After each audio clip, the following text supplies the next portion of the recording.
శ్రీ మహాగణపతయే నమః. శ్రీ శివాయ గురవే నమః. శ్రీ పరదేవతాయై నమః.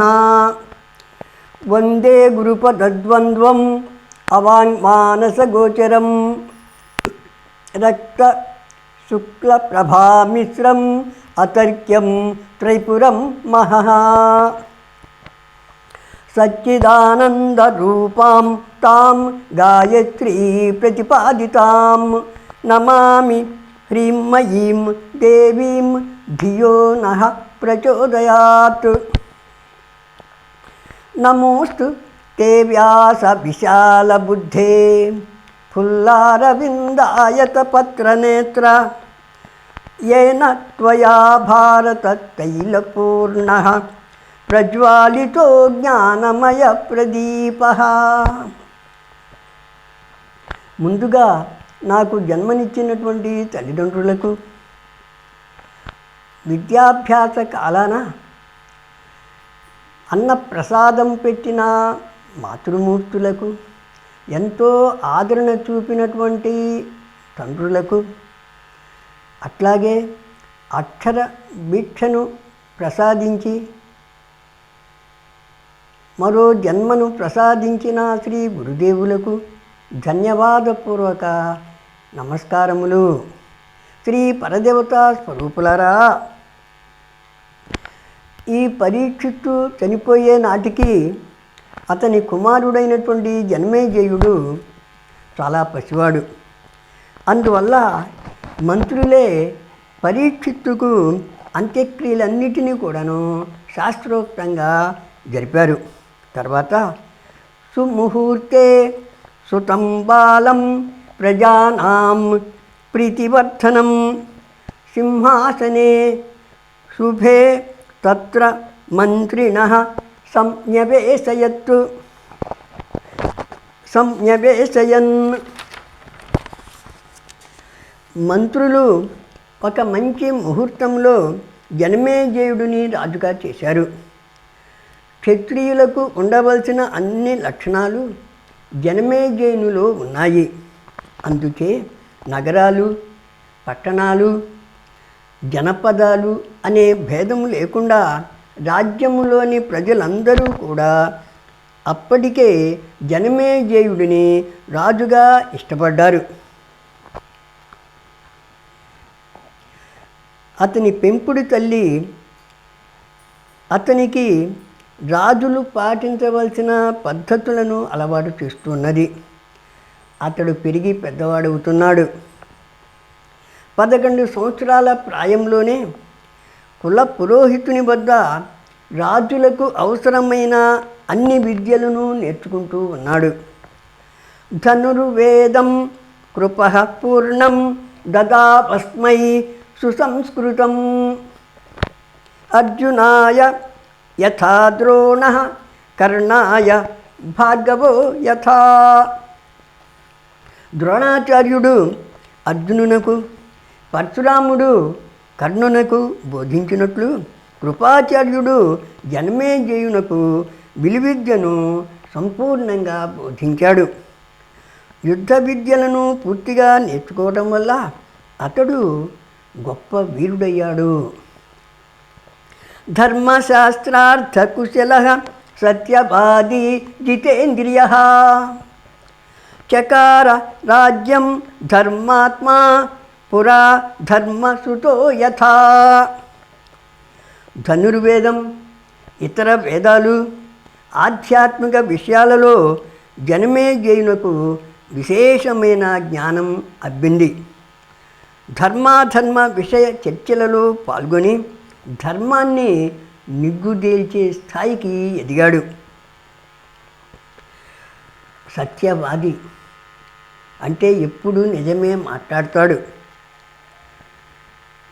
జితేంద్రియుడు అంటే ఇంద్రియాలను అదుపులో పెట్టుకున్నవాడు.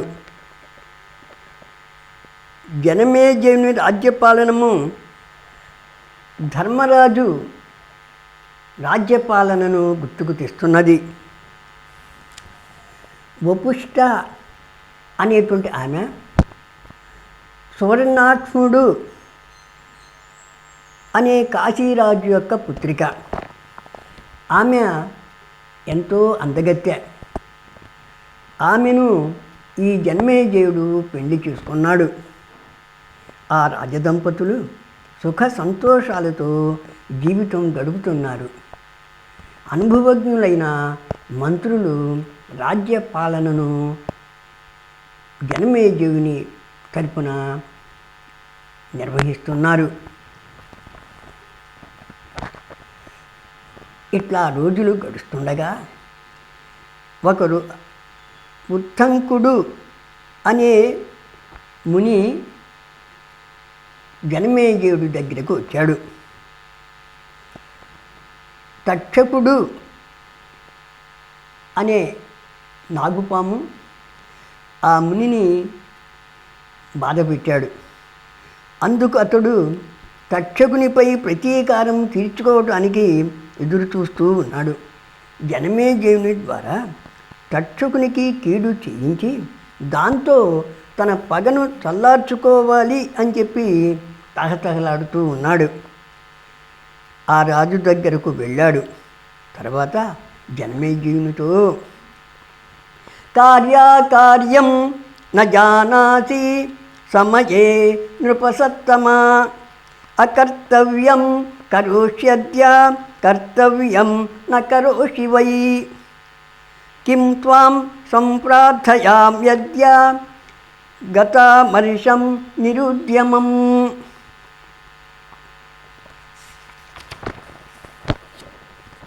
రాజా, నీకు ఎప్పుడు ఏది చెయ్యాలో ఏది చెయ్యకూడదో బొత్తిగా తెలియదు. అందువల్ల నీవు చేయవలసింది చేయకుండా ఉంటున్నావు, చేయకూడనిది శ్రద్ధగా చేస్తున్నావు, నలుగురిలో నవ్వుల పాలవుతున్నావు. అవైరజ్ఞ మతంత్రజ్ఞం బాలచేష్టా సమన్వితం. నీవు వయసులో ఎదుగుతున్నావు కానీ దానికి తగ్గట్టుగా నీ మేధస్సు పెరగటం లేదు. విరోధం గురించి నీకు తెలియనే తెలియదు. శత్రువుకు ప్రతీకారం చేయాలే అనే జ్ఞానం కూడా నీకు లేదు. ఈ విషయంలో ఇంకా ఒక బాలుడిగా ప్రవర్తిస్తున్నావు అని ఉత్తంకుడు అంటాడు. అప్పుడు జనమేజయుడు, కిం వైరం న మయా జ్ఞాతం న కిం ప్రతికృతం మయా. ఓ మునివరా, నేను ఏ శత్రుత్వంపై దృష్టి పెట్టాలి,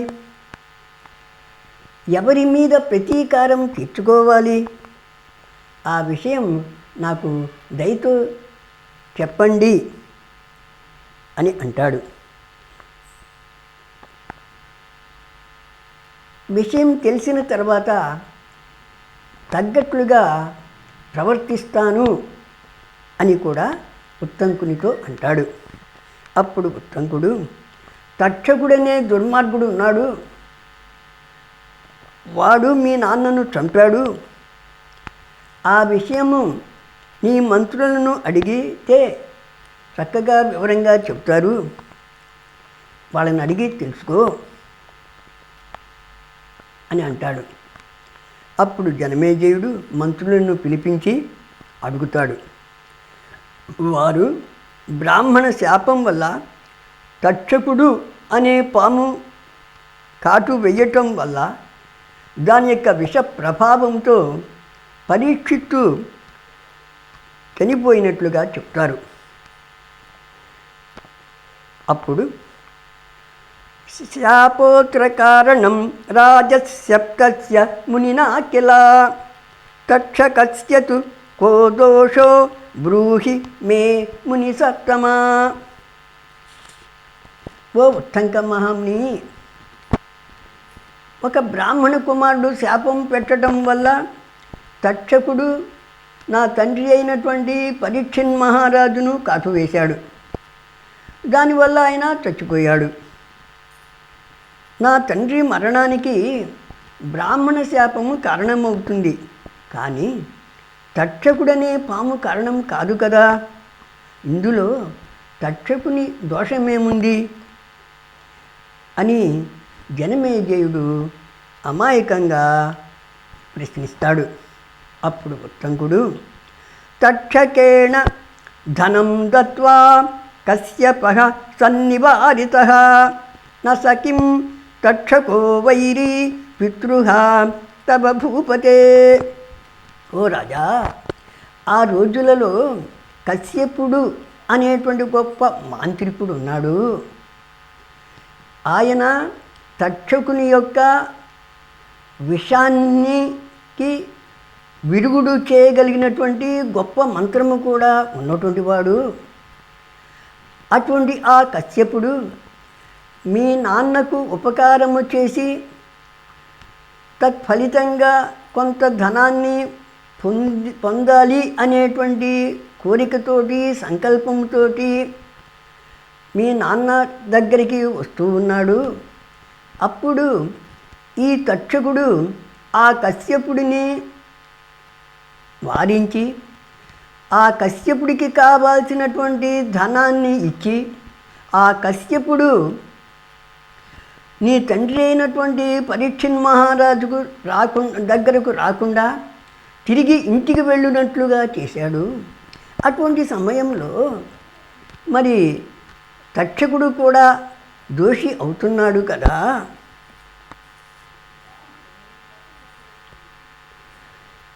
అందువల్ల నీకు తక్షకుడు శత్రువు అవుతున్నాడు అని జనమేజయునితో అంటాడు. రాజా, ఇంకో విషయం కూడా చెప్తాను విను. రురుడు అనే ముని ఉన్నాడు. ఆయన ప్రమద్వర అనేటువంటి మునికన్యను ప్రేమించాడు.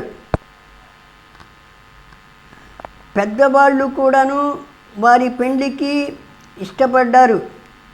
పెండ్లి ప్రయత్నాలు చేసుకుంటున్నారు. ఆ రోజులలో ప్రమద్వరను ఒక పాము కాటు వేసి చంపింది. ప్రమద్వరారువులకు అప్పటికి పెండ్లి కూడా కాలేదు. అయినప్పటికీ రురుడు తన ఆయుర్దాయములో సగ భాగాన్ని కాబోయే భార్య అయినటువంటి ప్రమద్వరకు ఇచ్చి ఆమెను బతికించుకున్నాడు. అంతేకాకుండా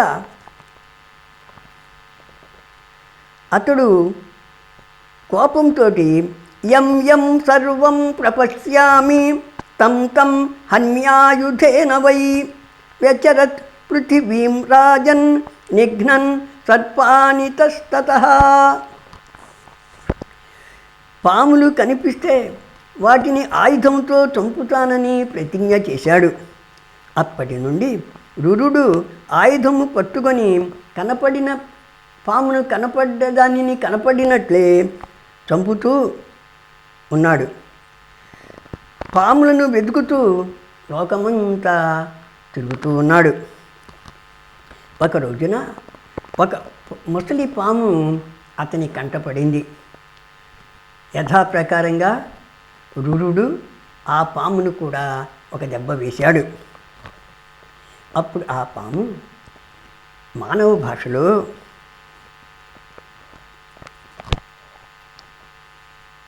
నేను నీకు ఎటువంటి చెడు చేయలేదు కదా, నన్నెందుకు కొడుతున్నావు అని అడుగుతుంది. అప్పుడు రురుడు అంటాడు కదా, ఒక పాము నా భార్యను కాటు వేసింది, దాంతో ఆమె చచ్చిపోయింది. నేను అప్పటి నుంచి కనపడిన పామును వదలకుండా చంపుతూ ఉన్నాను. అలా చంపుతానని ప్రతిజ్ఞ చేశాను, దాని ప్రకారంగా నడుచుకుంటున్నాను అని చెప్పి అంటాడు.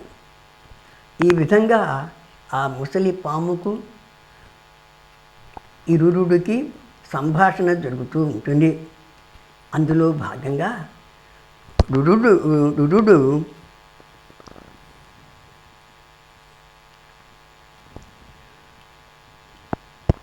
నువ్వు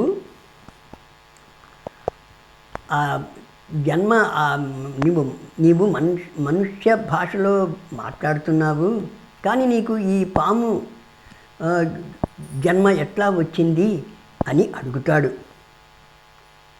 అప్పుడు అది అంటుంది కదా, శరీర సమయోగేన నమాం హింసితుమర్హసి. నేను కాటు వేసేదానిని కాను, విషపాములాగా ఉన్నానని నన్ను చంపడం నీకు మంచిది కాదు. ఎందుకంటే నేను కూడాను ఒకప్పుడు బ్రాహ్మణ కుమారుడినే. నాకు ఖేచరుడు అనేటువంటి ఒక స్నేహితుడున్నాడు. విప్రో ధర్మభృతాం శ్రేష్ఠ సత్యవాదీ జితేంద్రియ సమయా వంచితో మోక్షాత్ సర్పం కృత్వా చ తార్ణకం. అతడు మిక్కిలి ధార్మికుడు, సత్యవాది, జితేంద్రియుడు. అటువంటి వాడి పట్ల నేను మూర్ఖంగా ప్రవర్తించాను. ఏం చేశానంటే గడ్డితో చేసినటువంటి పామును అతని మెడలో వేశాను. అనుకోని సంఘటనకు ఆ ఖేచరుడు చాలా భయపడ్డాడు. ఆ పాదమస్తకం వణికిపోయాడు. తర్వాత తన మెడలో ఉన్నది గడ్డిపామని తెలుసుకొని అతడు భవసర్పో మందబుద్ధే ఏనాకం దర్శితస్త్వయా మయా ప్రసాదితోత్యర్థం సర్పేణాసౌ ద్విజోత్తమః. ఓరి మూర్ఖుడా, నీవు సర్పంతో నన్ను భయపెట్టావు, అందువల్ల నీవు కూడా పాము కావాల్సింది అని నాకు శాపం ఇచ్చాడు. వెంటనే నేను ఈ పాము రూపాన్ని పొందాను. నేను దుఃఖంతో అతనిని శాపం నుంచి విమోచనం కలిగించమని ప్రార్థించాను. అతనికి కోపం తగ్గింది, శాంతించాడు. తర్వాత ఆ ఖేచరుడు రురుస్తే మోచితా శాపస్యాస్య సర్ప భవిష్యతి. ఓ సర్పమా, రురుడు అనేటువంటి ముని నిన్ను ఈ శాపం నుండి ముక్తుడిని చేస్తాడు. అతడు ప్రమతి అనే మునికి పుట్టినటువంటి వాడు అని చెప్పాడు. ఆ సర్పాన్ని నేనే. ఆ ఖేచరుడు చెప్పినటువంటి రురుడవు నీవే. అందువల్ల ఈ నా మాటల మీద దృష్టి పెట్టవలసింది. అహింసా పరమో ధర్మో విప్రాణాం నాత్ర సంశయః. బ్రాహ్మణులకు అహింస అన్నది ప్రధాన ధర్మం. ఈ ధర్మాన్ని గురించి మీరు ప్రత్యేకంగా ఆలోచించవలసిన పని లేదు. పండితుడైన బ్రాహ్మణుడు ఎప్పుడూ దయతో ఉండాలి. తర్వాత రురుడు ఆ పామును మరలా కొట్టాడు. పాము రూపంలోని బ్రాహ్మణుడు శాపం నుండి విడుదలయ్యాడు. ఆ తర్వాత రురుడు పాములను చంపడం మానివేశాడు. ఓ జన్మేజయ మహారాజా, నీవు కూడాను ఆ రురుడిని ఆదర్శంగా తీసుకో. ఇంతవరకు భోగాలు అనుభవించావు, విలాస జీవితం గడిపావు. ఇప్పుడు నీకు తక్షకుడు నీ తండ్రికి చేసిన ద్రోహం సంగతి తెలిసింది. అందువల్ల అతనిపై ప్రతీకారం తీర్చుకో. చనిపోయిన నీ తండ్రి అధోగతి పాలైనాడు. సద్గతిని పొందకపోవటం వల్ల ప్రేతమై ఆకాశంలో సంచరిస్తూ ఉన్నాడు. అతనికి సద్గతిని కలిగించడం నీ ధర్మం. తస్యోద్ధారం చ రాజేంద్ర కురు హత్వాథ పన్నగాన్ పితర్వైరం న జానాతి జీవన్నేవ మృతోహి సహా. నీవు నీ తండ్రికి తక్షకుడు ద్రోహం చేశాడు కాబట్టి నువ్వు ఆ నాగజాతిని అంతటినీ కూడాను నాశనం చెయ్యి. నీ తండ్రిని ఉద్ధరించు. తండ్రికి ఉన్నటువంటి విరోధాన్ని మరిచినవాడు వాడు బ్రతికి ఉన్నప్పటికీ చచ్చిన వాడితో సమానుడే అవుతాడు. నీవు పాములన్నిటినీ చంపితేనే నీ తండ్రికి ఉత్తమగతులు కలుగుతాయి. వాటి పట్ల దయతలిచి వదిలితే నీ తండ్రి సద్గతి పొందే అవకాశమే ఉండదు.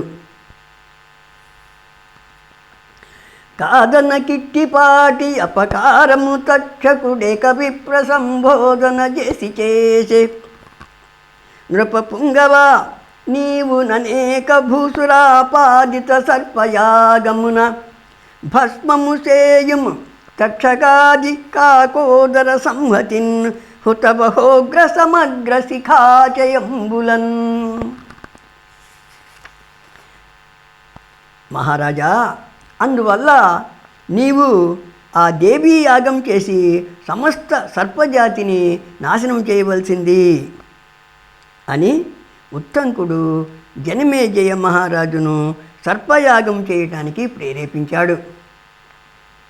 ఉత్తంకుని మాటలు విన్న జనమేజయునకు దుఃఖం పెల్లుబికింది. ఆవేశం కట్టలు తెంచుకుంది. తన తెలివి తక్కువతనానికి తనను తానే తిట్టుకున్నాడు. దుర్గతి పొందుతున్న తండ్రిని తలుచుకున్నాడు. తండ్రి మరణానికి కారణమైనటువంటి తక్షకుని మీద ప్రతీకారము తీర్చుకోవాలనుకున్నాడు. అద్యాహం మఖమారభ్య కరోమ్యపచితిం పితుః హత్వా సర్పాన సందిగ్ధో దీప్యమానే విభావసౌ. ఇప్పుడు నేను సర్పయాగం చేస్తాను. మండుతున్న హోమకుండంలో పాములన్నింటినీ హుతం చేస్తాను అని జనమేజయుడు దృఢ నిర్ణయం తీసుకున్నాడు. తర్వాత మంత్రులందరినీ పిలిపించి తన నిర్ణయాన్ని తెలిపాడు. యాగానికి కావాల్సిన ఏర్పాట్లను చేయమన్నాడు. పెద్ద ఎత్తున యాగం జరగాలి. తక్షకస్తు పశుస్తత్ర హోతోత్తంకో మహాముని. ఆ యజ్ఞంలో తక్షకుడే యాగ పశువు, ఉత్తంక మహామునే హోత అని వారికి తెలిపాడు. వేద పండితులను, యజ్ఞ విధులు తెలిసిన బ్రాహ్మణులను ఆహ్వానించమని వారిని ఆదేశించాడు. జనమేజయుని యొక్క ఆదేశాన్ని అనుసరించి మంత్రులు సర్పయాగానికి కావాల్సిన ఏర్పాట్లను పూర్తి చేశారు. యజ్ఞం మొదలైంది. ఎక్కడెక్కడ పాములన్నీ మంత్రాలకు కట్టుబడి హోమకుండంలో పడి కాలి మాడి బూడిదవుతున్నాయి. అప్పుడు తక్షకుడు భయంతో వెళ్ళి దేవేంద్రుణ్ణి శరణు పొందాడు. దేవేంద్రుడు కూడా ఆ తక్షకుడికి అభయమిచ్చాడు. అది తెలుసుకొని ఉత్తంకుడు మహాకోపంతో ఉత్తంకోహయ దుర్విఘ్న సేంద్రం కృత్వా నిమంత్రణం. ఇంద్రసహితంగా తక్షకుడిని ఆవాహన చేశాడు. తక్షకుడు రక్షణ పొందడానికి యాయావరం కులంలో పుట్టిన ఆస్తికుడిని స్మరించాడు. ఈ ఆస్తికుడు జగత్కారుడు అనేటువంటి ముని యొక్క కుమారుడు. ఆ ముని కుమారుడు యాగశాల వద్దకు వచ్చాడు. జనమేజయ మహారాజును గొప్పగా పొగిడాడు. జనమేజయుడు ఆస్తికుని ప్రతిభకు ఆశ్చర్యాన్ని, సంతోషాన్ని పొందాడు. ఎంతో ముచ్చట కూడా పడ్డాడు. ఆయన ఆస్తికునకు అతిథి సత్కారాలు చేశాడు. కావాల్సింది కోరుకో, తప్పక ఇస్తాను అన్నాడు. అప్పుడు ఆస్తికుడు సతు బౌరే మహాభాగా యజ్ఞోయం విరమత్వితి. మహారాజా, నీవు సత్యం పలికేవాడివి, మాట తప్పని వాడివి. వెంటనే ఈ సర్పయాగం ఆపివేయి అని 1-2 సార్లు జనమేజయుడిని కోరాడు. జనమేజయుడు ఆస్తికునకు ఇచ్చిన మాటకు కట్టుబడి సర్పయాగాన్ని మధ్యలోనే నిలిపివేశాడు. యజ్ఞం అర్ధాంతరంగా ఆగిపోవటం వల్ల జనమేజయుడు ఎంతో అశాంతిని పొందాడు. ఆయనకు మనశ్శాంతి కలిగించడానికి వైశంపాయనుడు భారతగాథను వినిపించాడు. అయినప్పటికీ జనమేజయునకు ఏ మాత్రము మనశ్శాంతి కలగలేదు. బాధతోనే ఉన్నాడు. ఆ తర్వాత జనమేజయుడు వ్యాస మహర్షిని దర్శించి, యథా స్వర్గం రజేదాసు పితా మే దుర్గతిం గతః, తన తండ్రి సద్గతిని పొందడానికి ఏదైనా మార్గము తెలపమని ప్రార్థించాడు. శ్రీ పరదేవత స్వరూపులారా, మిగిలిన పురాణాన్ని తర్వాతి ఎపిసోడులో తెలుసుకుందాం. ఈ ఎపిసోడులోని కంటెంట్ మీకు నచ్చినట్లయితే లైక్ కొట్టండి, షేర్ చేయండి, కామెంటు ద్వారా మీ అభిప్రాయం తెలపండి. ఛానల్ను సబ్స్క్రైబ్ చేసుకోకపోతే చేసుకోండి. స్వస్తి ప్రజాభ్య పరిపాలయంతాం న్యాయేన మార్గేణ మహీమహీషాః గోబ్రాహ్మణేభ్యః శుభమస్తు నిత్యం. లోకాః సమస్తాః సుఖినో భవంతు. సర్వం శ్రీ గురుచరణ సమర్పితోస్తు.